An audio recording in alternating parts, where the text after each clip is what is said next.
When I was growing up, my father was an immigration lawyer. He was a great warrior for social justice.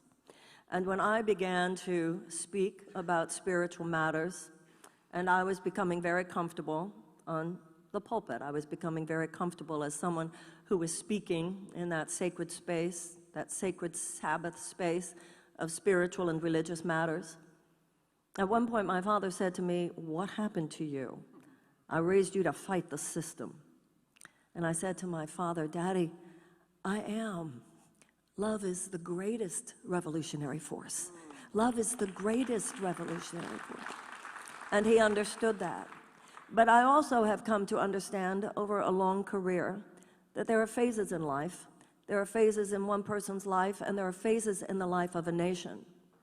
I believe strongly in the power of the Sabbath. I believe strongly in the power of religious and spiritual worship because it transforms hearts. I have felt for a long time the clergy is someone who holds aloft in the consciousness of the people the conscience of a nation, hovering just above mortal events, close enough to speak about them, but hovering just high enough to be able to give a larger perspective.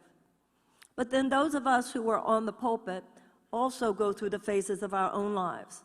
And I'm not the first person who has recognized that there are moments when you need to go from the pulpit to the streets.